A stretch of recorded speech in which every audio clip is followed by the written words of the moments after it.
Now at 11, It all happened within a few months. It went down real quick. a powerful drug taking a toll on South Florida families. He experimented, and then he was dead 6 months later. Tonight, a mother shares her son's story in hopes of saving lives from a fentanyl crisis.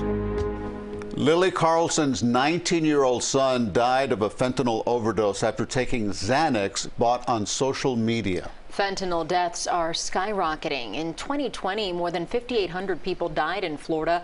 The most deaths were recorded in Broward with 642.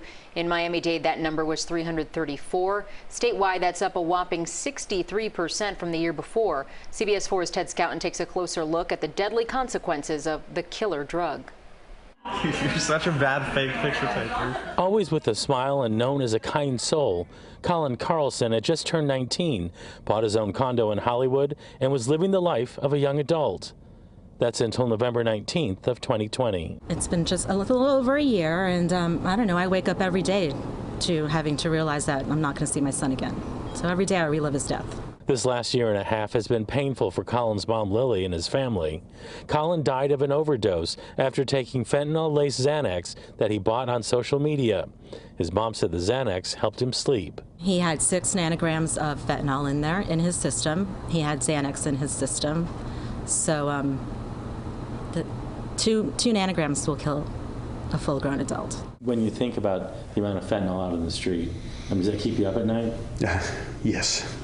Tremendously. Dave Scharf is the executive director of community programs at the Broward Sheriff's Office. He says what's happening in our neighborhoods with fentanyl is scary. What we're seeing on the streets of Broward County is fentanyl, or its many analogs, being laced into all the street drugs, from cocaine, methamphetamine, even to marijuana. Scharf explains why fentanyl is mixed in with drugs in the first place. If you're a drug dealer and you want to maximize your local street value of your drug, you're going to create as much as you can.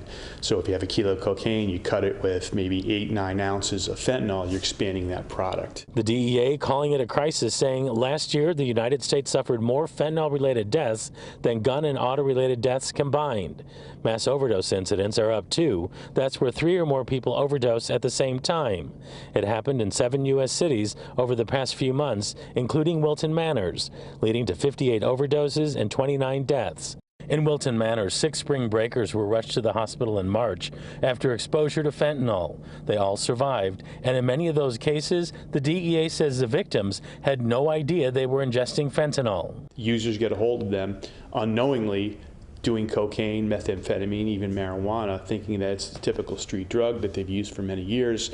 Unfortunately, it's been cut with a high level of very dangerous fentanyl analog, and they end up overdosing and dying. And in cases like Colin's, victims are buying what they think are common drugs off the black market.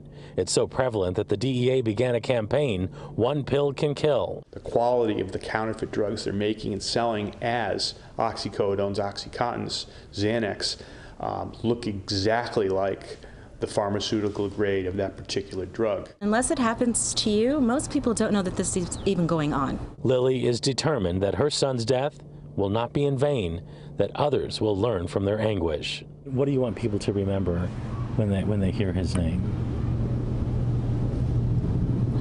To make good choices.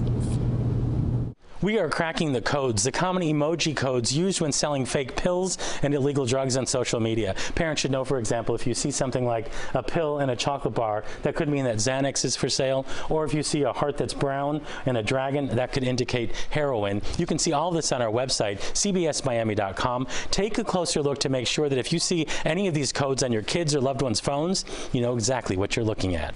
Ted Scouten, CBS 4 News Tonight.